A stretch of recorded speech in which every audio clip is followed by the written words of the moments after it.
Okay, well, good afternoon, everybody. Thank you so much for joining us today. I wanted to introduce myself. My name is Nicole Hennessy, and I am a marketing director here at Comfort Keepers. And we provide in-home care to seniors and other adults. And we're so happy that you joined us today. We understand, as someone that provides care for seniors, that it can be very challenging for family caregivers to always find ways to connect with their loved ones that may be struggling with Alzheimer's or dementia. And so we think that this webinar today is just some really great information that's going to provide you with those effective communication strategies, because we know that even if you have a loved one who has Alzheimer's or dementia, it's still so important to feel that connection with those. And we think that this information is going to be really helpful today. So we're really pleased to be partnering with the Alzheimer's Association. They're such a valuable leader, in research and providing care and support to families, who have loved ones with Alzheimer's. So we're so pleased to be here today. And I would like to introduce Jody Wills and Emily Camarena. They are both here with us today from the Alzheimer's Association. They're from a chapter in Orange County, California. So thank you for helping arrange this, making this happen. And then I would like to introduce Carol Allen. She is going to be our presenter today, and she is a community educator with the Alzheimer's Association. So before I turn it over to Carol, I just wanted to let everybody know that during this webinar, everybody's cameras and microphones have been disabled just to make things go a little bit smoother. But at the bottom of your screen, if you look down, you should see a little icon that says chat. So if you have any questions at all, please feel free to enter those questions into that chat screen. And then at the end of the webinar, we promise to leave some time to answer any of the questions that you might have. Also wanted to let you know that we are recording this webinar, and we will be making it available on our website, which is comfortkeepers.com. By Friday. It will be up on our website in case you're not able to catch the whole thing, or you want to pass it on to other family members or colleagues. So with that, I'm going to turn it over to you, Carol, and thank you again so much for everybody joining us today. Thank you so much, Nicole. Welcome, everybody. Good afternoon. It's a couple of minutes after 12. I'm sure most of you that are on the webinar today have a personal connection or relationship with someone that has had dementia or Alzheimer's. It might be someone in your family, it might be a friend, it might be a neighbor. Some of you may take care of seniors that do have dementia or Alzheimer's, and some of you may be caregivers. And I think that probably one of the most important things about this workshop is that we're going to talk a little bit about how communication changes throughout the course of the disease. So we're going to give you a lot of strategies and tips, and also too, there'll be a handout on compassionate communication, which is one of my favorites. That will, be at the end. My personal relationship with Alzheimer's is my oldest brother, who was my best friend. He's been gone now about 6 years, but he had Alzheimer's. I think he was diagnosed when he was about 74, and he lived till he was almost 80. And my nephew and my brother reached out to the Alzheimer's Association in Santa Barbara, and it was really helpful to them in helping them to understand what was going on, what they were going to have to face, some of the things that they had to do. So, I really started, going online and taking a look at what Alzheimer's had to offer, because I knew very little about it, about 10 years ago. So, I'm really pretty passionate about the Alzheimer's Association.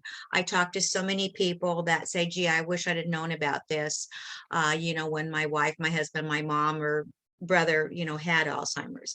So anyway, that's just a little bit about me. So today what I'm going to do, I'm going to probably use some examples of ways I used to communicate with my brother, and hopefully you'll find this very helpful. Okay, let's go ahead and get started. Okay, again, we're going to talk a little bit about how communication takes place and how it's going to change throughout the course of the disease. And also too, to help you to take a look at what are some of the things that they're trying to say, maybe verbally, or maybe what is some of their behavior messages.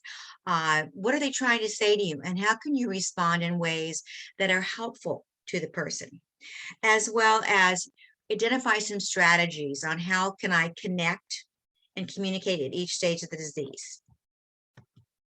What in the world is communication? Oh boy, it's more than just about talking and listening, isn't it? It's about sending and receiving messages, maybe through my attitude, right? Just my tone of voice might come through. Maybe my facial expression. Someone once told me that it takes fewer facial muscles to smile than it does to, to look sad or to be angry. So we communicate. It's important how we communicate with each other in all these different ways in our relationships, and how this is how we connect to other people and how we relate to them and how they understand us.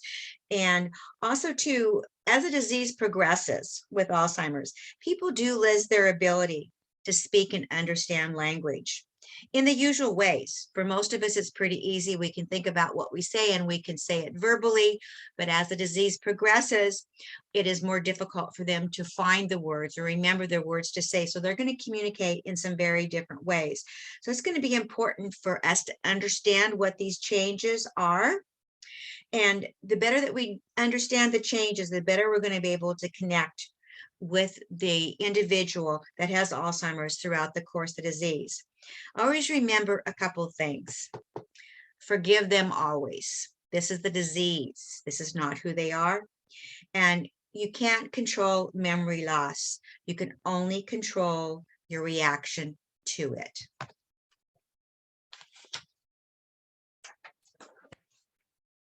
Okay, let's talk a little bit about the different stages, and we're going to go through this briefly, and then we'll go through them in more detail as we get through the slides. But as the disease progresses, people lose their ability to communicate their thoughts and feelings through their words. During this time, they are still able to make decisions about future care. So it's going to be really important to talk a little bit about what are some of the things that maybe they can have some say-so in the early stages as far as their future care, getting their financial and legal house in order. They also may misinterpret what others say. They don't understand. One thing I think is really critical, I know with my brother Dick, his sense of self, I call it the essence of who my brother was, stayed throughout the course of the disease. The way he would look at me, his smile, just his little body language, the things he used to do with his hands. The sense is the person is always there throughout the course of the disease. And this makes the person unique. And it's something to kind of remember as the disease progresses, and also to kind of think about the things that they like. What are the things that make them happy, and being able to connect with them in that way. So connecting with the person's self, who they are, is really key to having effective communication with them. And it also gives them a voice as the disease progresses.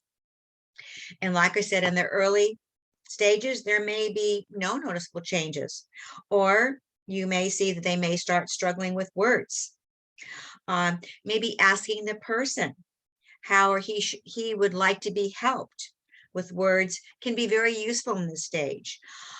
I remember my brother, he used to like to watch the news, and he had his remote control, and eventually, he would call it a thing, a stick or whatever. So I had asked him, would you like to have me, say remote control for you, or would you like to, say it yourself? He says, no, please, tell me what it is. I think that one thing I realized with my brother is that he began to live in a different reality. And I think it's important to remember that when they start noticing that things are different with them, they're probably scared most of the time. As the disease progresses, language diminishes, and they started relying on their emotions and the five senses. So in the middle stages, they may use basic words and sentences or even invent new words. They rely more on your tone of voice. They pick a lot up by what comes through with your tone of voice. Are you happy? Are you sad? Are you frustrated? Are you angry? As well as your facial expression and your body language.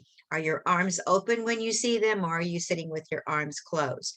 But it's important during this middle stage, as the disease progresses, they continue to need emotional connection, and they need to have meaningful activity. Maybe not in the same way that they used to do things like with cooking or going outside and gardening, but what can they still do? Focusing in on what can they do rather than what can't they do anymore. The late stage, this is where you'll see that oftentimes language may be just a couple of words, maybe phrases or songs. And they use body languages and the five senses to connect. And we're going to give you some examples of what that may look like. But again, I think it's important during all these different stages is that the essence of the person, that sense of self, who Dick was always there. And I think it's important to take a look at where the person is today, no matter what the stage, and try to meet them at where they are at today, because that is where they are at. Okay, the early stage. Okay. Some things you might notice: difficulty finding the right words. Maybe you don't see any changes at all. Sometimes you may notice that they take longer to respond to you or even to speak. It takes them longer to process words.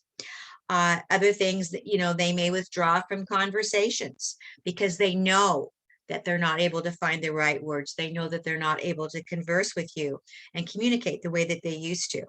Sometimes they may struggle with decision making or problem solving, and this is where you might need to intervene and give them some choices to help them to make their decisions. Sometimes they may react more emotionally than in the past. Maybe they get frustrated easier, they get angry, or they may avoid the discussion of the disease and its impact. In this early stage, communication is really crucial. This is the time when everybody's adjusting to the diagnosis and everybody's having thoughts and feelings about what lies ahead. I think denial is a part of the disease for some. Sometimes that's the way we protect ourselves, especially, when we are in shock. But for others, emotions can feel overwhelming. I think it is important for everyone to try to come to terms with the disease and the emotions by talking about it and expressing your connection. I think by talking about it, it'll help you to move forward and discover ways that you can lead a more positive, fulfilling life with each other. It can also bring a closeness that is going to have everyone to adjust more easily as the disease progresses. First of all, we're going to hear from Martha Tierney. She's a licensed clinical social worker. She's going to talk a little bit about how to be helpful in the early stage. Communicating in the early stages of dementia with the person with the disease is important.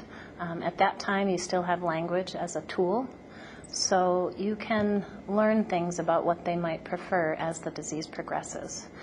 For example, as the disease progresses, a person might have difficulty finding words. Caregivers often struggle to know what to do in that moment. Early on in the disease, you can ask. You can say, if you ever have trouble coming up with a word, would you rather that I jump in and give you the word, or do you want me to wait and allow you some time so you can find it on your own? Really good suggestions. Ask how they want to be communicated. Again, like Martha said, ask directly. Would you like me to help you fill in the word?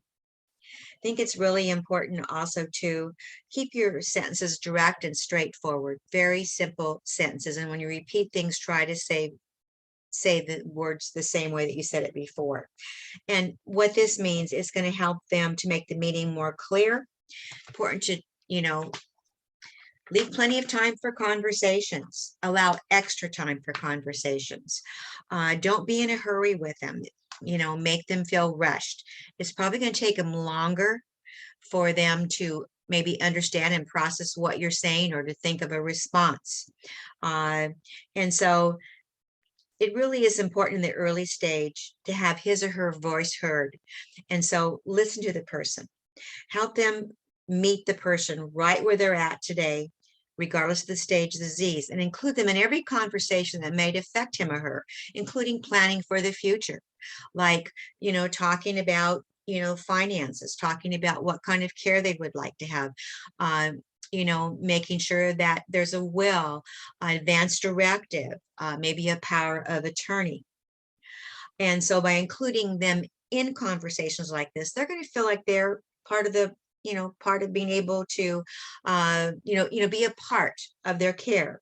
And this is going to feel empowering to them. And also too, this is going to allow them to have their preferences heard and also to be respected. Some things to keep in mind: avoid making assumptions, thinking that maybe they're not going to be able to understand what you're trying to say to him. I think it's important to remember that one case of Alzheimer's is exactly one case of Alzheimer's. The disease affects each person differently. Again, speak directly to the person and ask them, hi, Dick, how are you doing? I usually always used to say his name. Sometimes as the disease progressed, I say, hi, Dick, I'm your sister Carol. How you doing? And then I'd go up and give him a hug. So speak directly to them, especially in the eyes.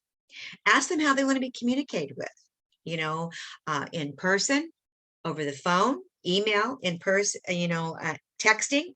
Today, my brother lived in Santa Barbara and I live in Orange. And so I went up a couple of times a month and stayed with him.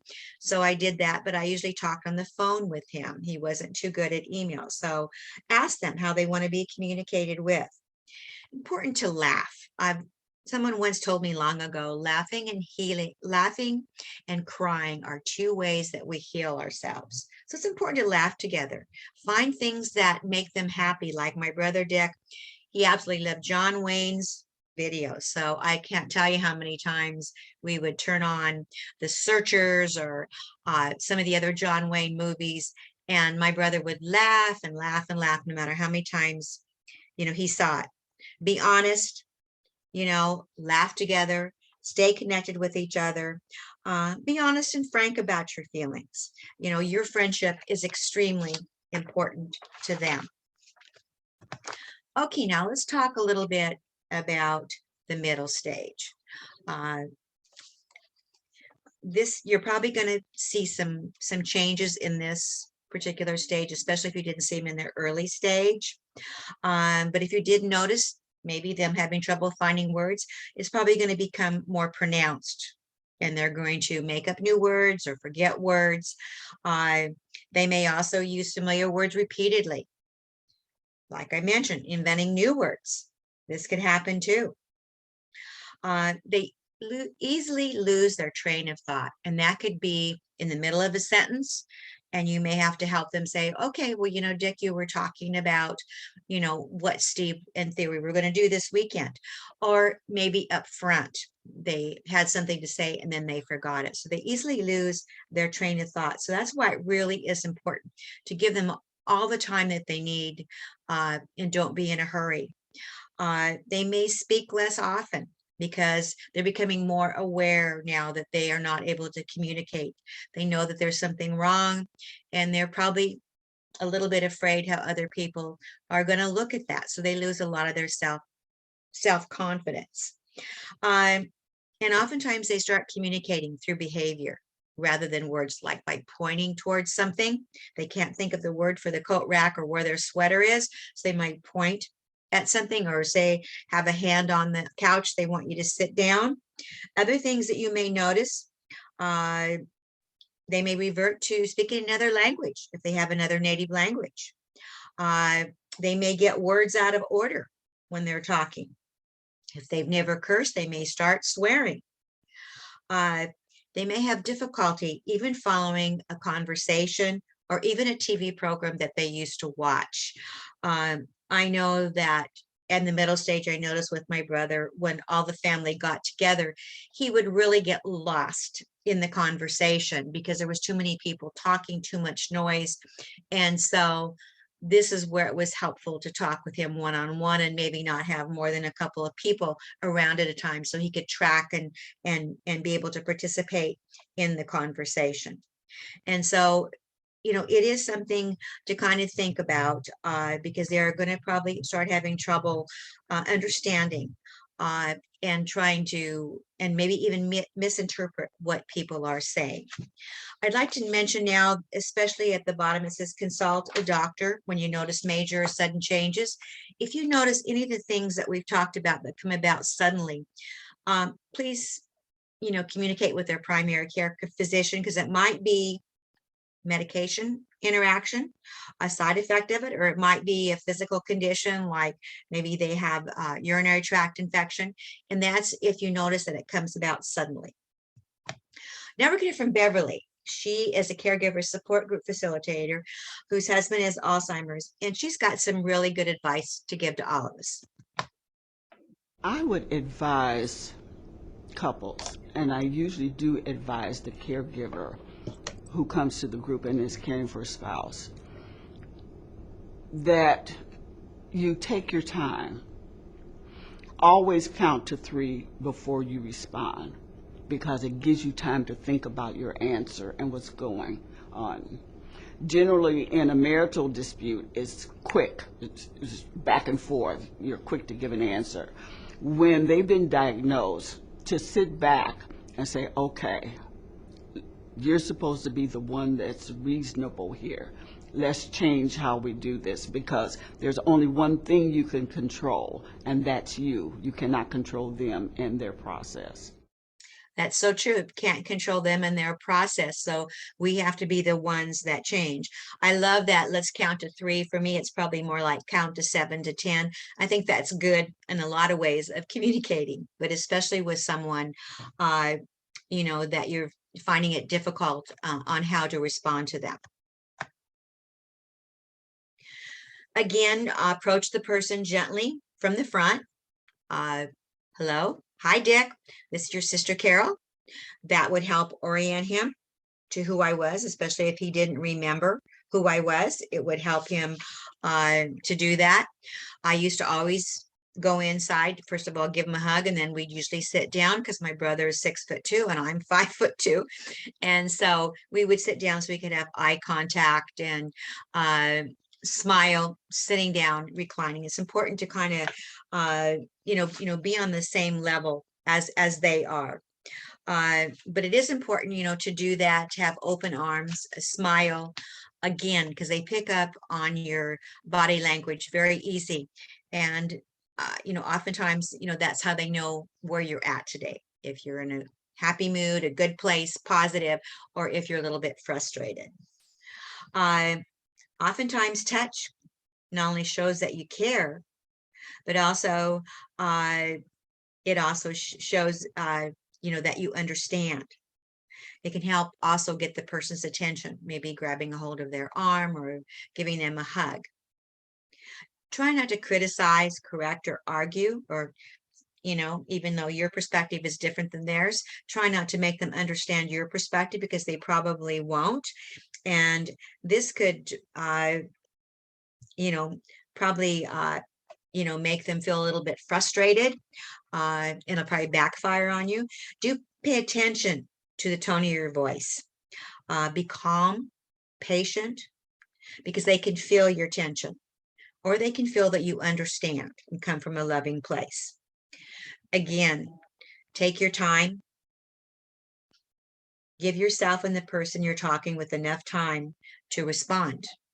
May take them a little bit longer, maybe even a minute, maybe even to interact or connect. You know, take your time with them. And I think you'll find that you'll have a lot better success.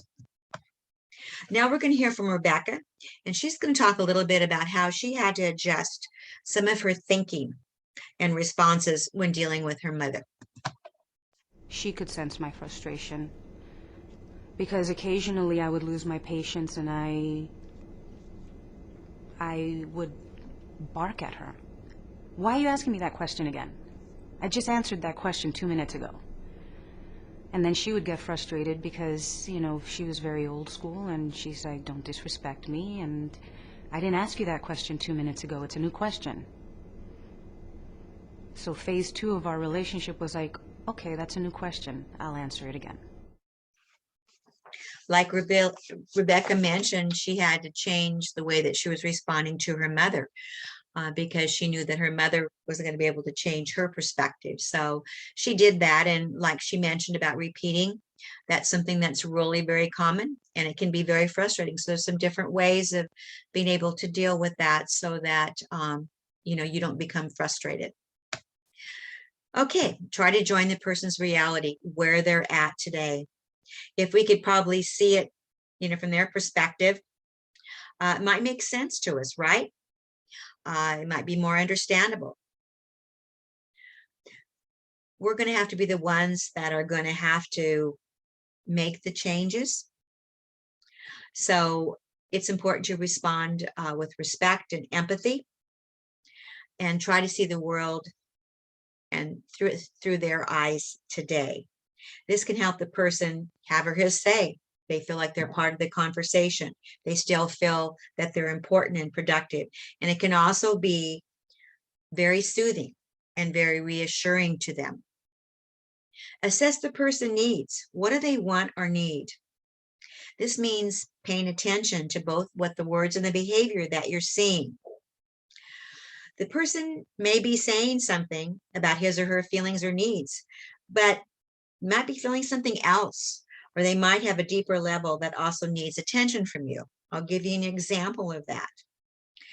They may say, I can still drive just fine.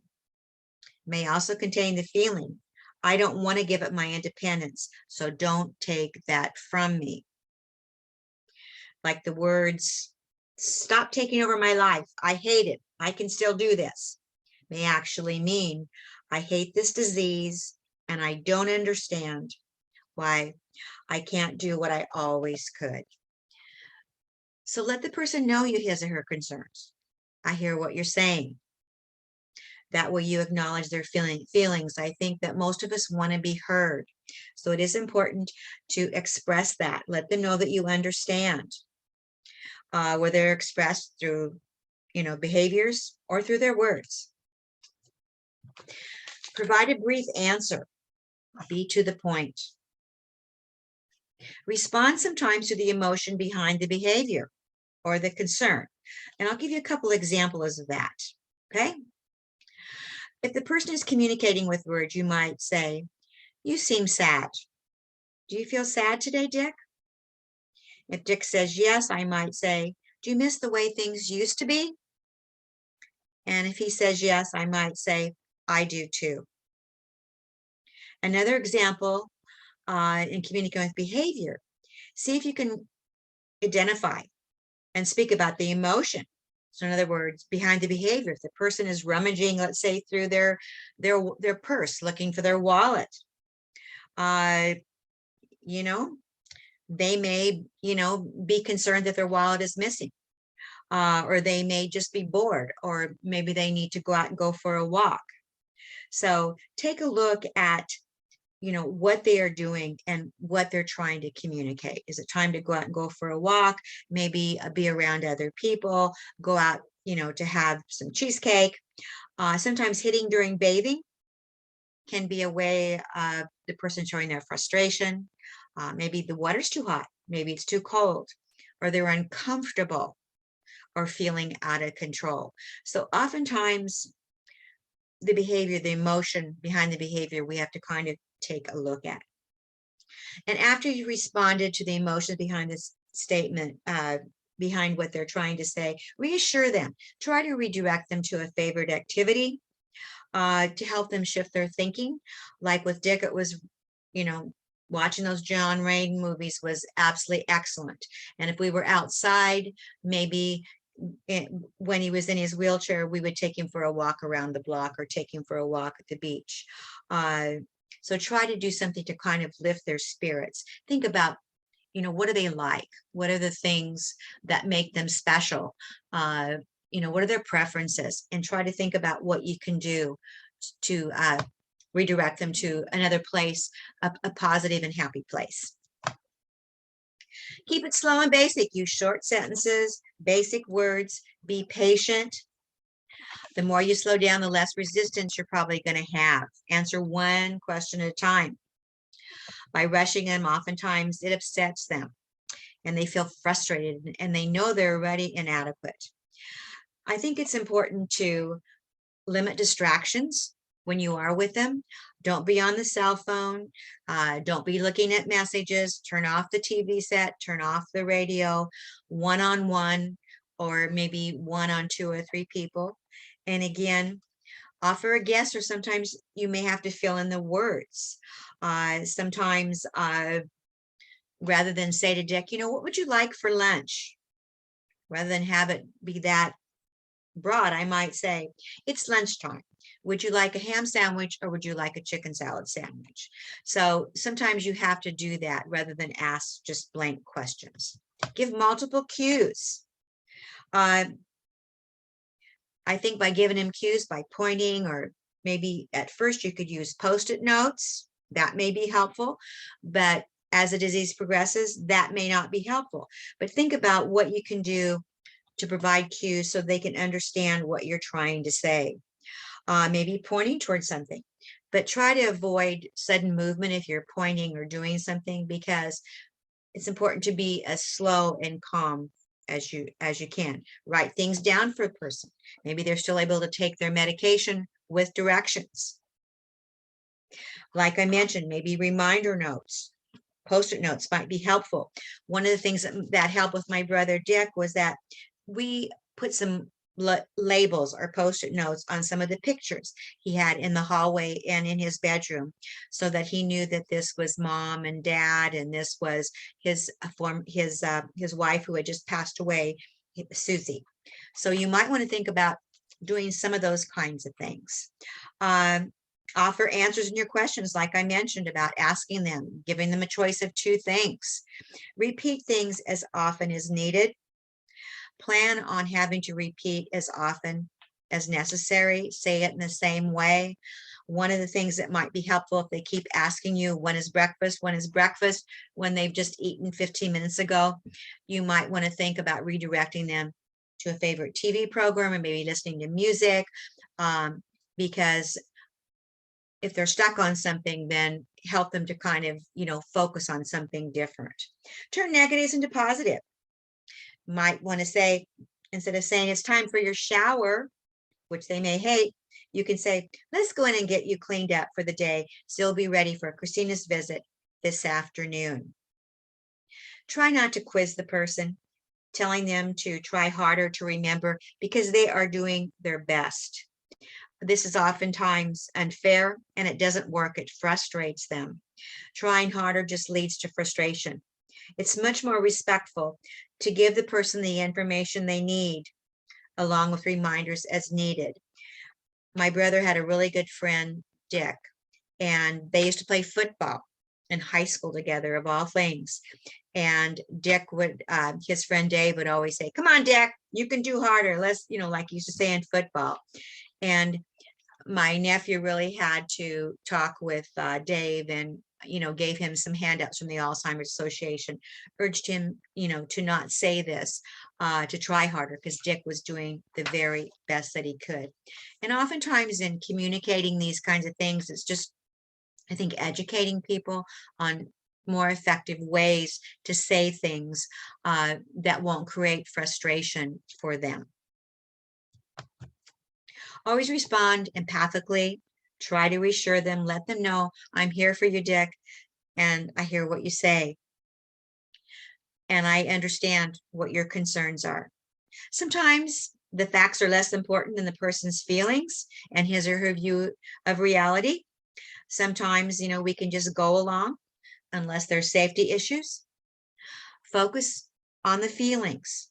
not the facts. Try to understand what the feelings and acknowledge them. I can see that you're frustrated. I can feel that you're sad today. So focus on those kinds of things and let them know that you understand the thoughts and feelings. I hear what you're saying, Dick. I understand how you feel. Try to make any adjustments that needs to happen to the situation, or maybe redirecting them. But it really is important to validate their feelings, let them know that they're being heard, and kind of go with the flow. Find some common ground, unless I said there is a safety issue. Now let's talk about the later stage, the severe stage, okay? In this stage, they may only use just a few words or a few sounds, but they still need to communicate and to connect. At this stage, you may really feel a strong urge to say or do something. And sometimes the best thing we can do is just be there for them. When Dick was in this stage, I used to go up, and he was in a memory care facility at this time. And sometimes he would just smile at me, and then he'd close his eyes. He liked to listen to music. He liked to have me read to him. So sometimes just hearing your voice, I think he'd have a smile on his face. And I'm not sure if he understood what I was reading or saying, but I think just to know that I was with him. And again, if you're used to touching people and they're used to being touched, that can also help. So just your presence is really important to them. And they may respond to familiar words or phrases. Again, remember their sense of self and their essence of themselves is still there. Listen for expressions of pain, respond promptly, especially if they have arthritis or if they've just recently fallen. So maybe they can't tell you that their knee hurts, but just listen for that. Are they holding their knee, or they got a headache, they're holding their stomach?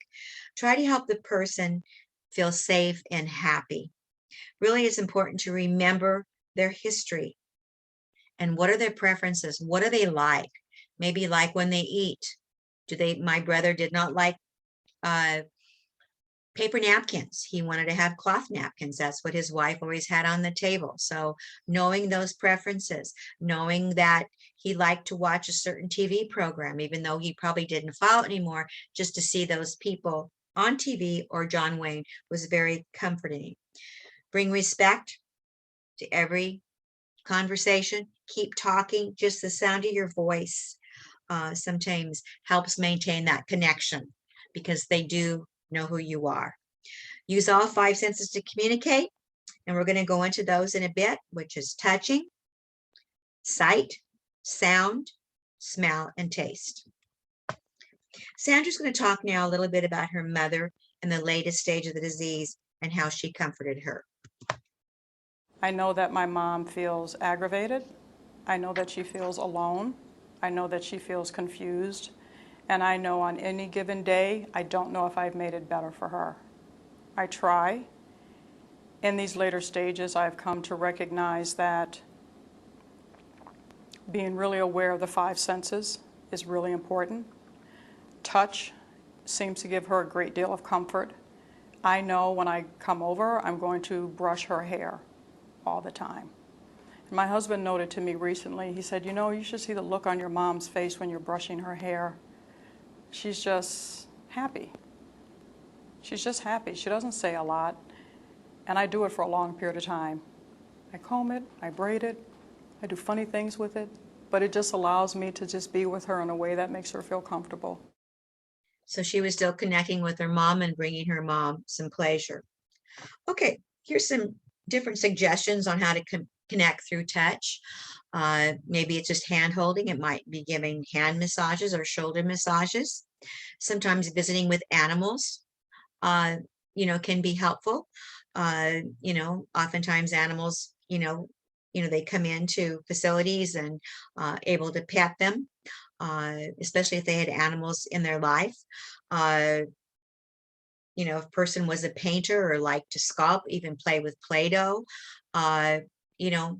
things like that, using their hands, connecting with them through touch. How about through sight? Different things. One of the things my brother absolutely loved, he loved to look at old photo albums. And we put like little notes on the bottom who was in it. But one of the things he absolutely loved was his 1954 yearbook. And he played football and basketball and was in a lot of pictures. So we would bring those back. And it was amazing how he still would laugh at those. Brought him a lot of pleasure. Where do they like to go? Maybe go outdoors, take them for a walk. At the end, my brother was in a wheelchair, so he used to love to go at the beach. And I still remember him, in his wheelchair, and we was on the boardwalk there, and he would just look out, and I could just tell that he was looking, and I'm sure he was watching the birds and hearing the birds, and he was able to really connect with being outdoors. So think about what they really like to do and to meet their preferences, maybe through sight or like through touch. What about through sound? What kind of music do they like? I've always felt that music can be a real mood changer. So they like instrumental music, they like 50s and 60s music. Do they play a musical instrument? They play the piano. Maybe they'd like to, listen to, someone playing the piano. If they spoke a different language, maybe listening to songs or speech in that other language. Also books, what do they like to listen to? And I think it really is important. Let the person hear the gentle tone of your voice. Doesn't make any difference what you are doing, but let them listen to what you're saying, even if it's just, reading out of a book or humming along. How about through smell? This is a strong way to connect, isn't it? Absolutely. This is one of our most basic senses. And although the sense of smell may diminish with age, and especially with disease progression, it's a good way to connect with a person. And here's some different examples. Fragrant lotions are really good. Cooking and eating. Boy, cooking and, eating is one of the pleasures of life. And I remember that my brother used to love the smell of my mother's German cooking. So I used to always have, chicken noodle soup with butterballs in it or cabbage rolls. And just having that smell brought a smile to his face. He knew what that was. So think about, that and what smells do they like and connecting with them. And if they can still eat those kinds of things in moderation, sometimes that can bring back really happy memories and conversations you can have. Communicating through touch. Through taste. Favorite foods, what do they like to eat? Yogurts, home-baked goodies, cupcakes, right? Flavored drinks, maybe puddings. If the individual has trouble swallowing, like my brother, he had trouble swallowing. He had to have everything through a straw, as well as chopped up really fine. So it was really important that he would have things, and he loved cheesecake, so that fit the bill pretty easily. Okay, let's kind of summarize what we've all talked about, and then we'll go to some questions. We want to maximize our connection with them and join their reality to try to connect. So understand what is and isn't possible to change by understanding all you can about the disease. And the alz.org website is wonderful for that. You might want to take the brain tour. You might want to find out what are the different stages of Alzheimer's. We have a lot of different workshops like this that can be really, really helpful. Stay up to date with the latest information and scientific breakthroughs. You can attend workshops. Maybe you want to download our app on the Science Hub to find out what's kind of going on. Again, remember the person retains a sense of self. They are still there. Their unique essence is still there. Demonstrate and respect and connect through feelings. I think it's important to know and accept the cognitive and also functional limitations. Set realistic expectations of the person. Focus in on what they can do, not what they can't do. Treat the person as the adult he or she is. Try to understand what the person's trying to say through their sounds, through their pointing, through their words. Important to recognize the effects of your mood and your actions, because you do convey your mood through your actions and your tone of voice. Again, smiling. When you smile, your voice sounds lighter and happier. And they will pick up on those feelings. And try to focus in on being as positive as you can, especially positive feelings to the person. Focus on how you can still communicate and connect with them, even if they are in the latter part of the disease. Demonstrate your caring to them. Try to understand what they're trying to say. And joining their reality, you can better understand what they need. And if we can understand what they need, then we're going to be able to intervene and to help. So meeting their needs keeps them soothed and also calm. Takes a lot of commitment, but by adjusting our communication as the disease progresses through the different stages, we can learn to connect, I think, more meaningfully, deeply, enhancing your relationship with each other. It can be really difficult as you go through different stages to watch the progression of the disease and their inability to communicate the way that they used to. But if you can focus in on the positive things, how you can still connect with them, what makes them happy, what can we do together so we can each have a good time and laugh. Last, we're going to hear from Sam Fazio. He's a director of special projects, and he's going to talk about some of the effects of not caring for yourself as a caregiver. Taking care of yourself while you care for somebody with the disease not only impacts your own health, but it really can impact the person with the disease. So for example, if you're not getting enough sleep, you might be easily irritated, which will then sort of spill over to your interactions with the person with the disease and maybe being short with them, which then might cause them to get frustrated. So it's not only important to take care of yourself for your own health, but really for you to really be a good caregiver. I think it's really important advice. I think sometimes we don't realize, especially if you are a caregiver, what kind of stress you're under, because it comes about so gradually.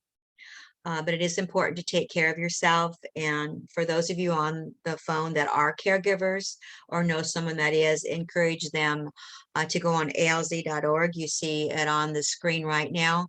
Take a look at all the different different sites that we have, the Safety Center. We got a caregiver support group. You don't have to be in this alone. Also, too, one of the workshops that we do a caregiver series where we focus on caregivers and taking care of yourself. Again, so it is important, or even if you take care of someone that has Alzheimer's or dementia, it can really take its toll on you. So important not only to understand what they're going through, but also to you as a caregiver, how it's so important for you to take care of yourself and to have a break. Just want to remind all of you that the 800 number for Alzheimer's is 800-272-3900. I call it the in the moment support line, 24 hours a day. And we have dementia trained counselors that can be really helpful. Maybe it's something that you've kind of run out of ideas on how to communicate with your loved one or someone you're taking care of. You don't understand what's going on. It might be helpful just to talk to someone else. Maybe that's outside of the family. A professional. So I encourage you to give us a call. Go online to the alz.org. There's a ton of information on us. Again, we provide a lot of education programs just like this, as well as have support groups. If you want to get involved, Walk to End Alzheimer's is right around the corner as it just turns summertime. It's right when fall turns. So it's usually in September, October. So we'd love to have you be with us. If you would like to be an advocate and promote some of the the different legislation out there, different ideas that we're trying to, have passed. We'd love to have you be part of that, or the trial match. Okay, I'm gonna turn it back over to Nicole and see if you have any questions or if there's any comments. Thank you so much, Carol. That was a lot of great information. Thank you. We do have a question, and this is from one of the attendees. I'm going to read it because it's a little bit long and maybe you can help answer. Says, if a person is upset about something you cannot change, for example, he dislikes one of 2 home health assistants, I validate by saying, I know you don't like it, but they're coming to help us, and the favorite person can't come every day, so the other person comes on the other days. Is there a better way to communicate this in this scenario? Well, that's a tough one. That's a tough one. Is there any way that you could change the caregiver that he doesn't particularly care for, or are these the only ones that are coming, or that are coming? Because there might be something, who knows why somebody likes or doesn't like someone. Jody, do you have any ideas? I think I probably, would want to see if there's somebody else that could replace them, especially if it's causing a lot of angst and sadness for the person. Yeah, what if there isn't, like, it sounds like this might be what they're dealing with, and that this other caregiver, Okay, Jody, I'm going to turn this over to our expert, Jody. I don't know about that. I was going to say, you're the expert, Carol, but No, I don't know about that. I think what you said is certainly one approach. One other thought that comes to mind, again, because I think some of the content you were just so explaining so well and demonstrating with some examples is, depending on where the person is at in the disease, if they're in middle stage maybe, or early stage, particularly early stage or earlier in the middle stage, I think it could be appropriate to ask them to talk about it a little bit and tell you maybe if they're what their concerns might be, or what the issue might be. If they're at a place where they're not maybe able to express that, I think maybe going the route of, I certainly wouldn't have a conversation, but might just try to, I might even try to talk with that other caregiver and see what their experience has been and try to explore some of that, to understand a little bit more about what's going on. That's what that's what comes to my mind. So. Okay, and the person Anybody did else? add that they are in the process of trying to find a replacement, but yeah. it just takes a little bit of time. It does. It does. I had one other question too. What if, I know that it can be frustrating sometimes, having to repeat yourself, and that can be tough when you're trying to communicate. Do you have any tips if you're feeling frustrated, just to help you with your patients and, to be a better support to that person? Well, I think that one of the things that was helpful for me with my brother, he would get really fixated on something. And so, I found that if I could change, the room that we were sitting in, or if we went outside, or if I'd say, how about a walk, just to change the situation, because it can get really frustrating when they keep asking. Like my brother kept asking me, when's breakfast, when we just had eaten, and he was bored, and it was important for us to get out. So that was one thing, that worked for me, was to try to, change, where you're at, maybe move to a different room, or get in the car, go for a drive. Jody, I'm going to ask you for this too. Sure. And I was just trying to give information to someone standing outside the window here. Pardon me. I think, and I'm looking back at the topic here. I'm thinking, gosh, what is remind me, are we still on the same question here? I'm sorry, I got distracted by somebody who was looking in the window. My bad. It was someone who was kind of fixated. Is that right? Kind of repeating things. I think, and Carol, I think as you were talking, my thoughts go to redirecting them. And I think that's what you were sharing. I think my mom used to get fixated about her clothing sometimes, how many jeans she had. She never seemed to have enough of certain things, even though we knew she had so many. And so we found it most effective to, if she were to kind of go to that place and mention it maybe once, maybe twice, 3 times, we kind of know that's the place she was finding herself in. And so we not only found it helpful for us, but helpful to kind of redirect her to something more positive. And like the dog, she was always found the family dog to be a positive redirection for her. Hey, let's go take so-and-so for a walk, something like that that's very positive. Let's go make a cup of coffee, whatever it might be that would work for that person, I think can be kind of help them get off that repetitive track is something I would share. Okay, and I think the last question somebody entered into the chat was, where will the recording be available? And I just wanted to say again, it will be on Comfort Keeper's website. And if you are on the homepage of Comfort Keeper's website, which is comfortkeepers.com, and if you go under at the top navigation, there is something that says About Us. And when you click on About Us, you'll see another drop down under there that says Webinars.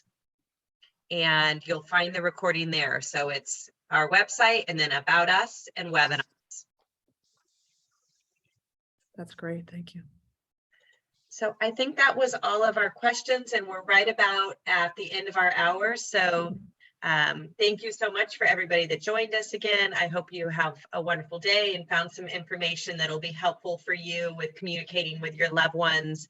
And again, I wanted to just thank the whole team at the Alzheimer's Association. It was Thank so you. nice for you guys to Thanks host for this the for us. opportunity. Pleased to Okay, work with well, thank you Great. so much. Have a great day, everyone. You have a good day. Bye-bye. Bye. you. Thank you.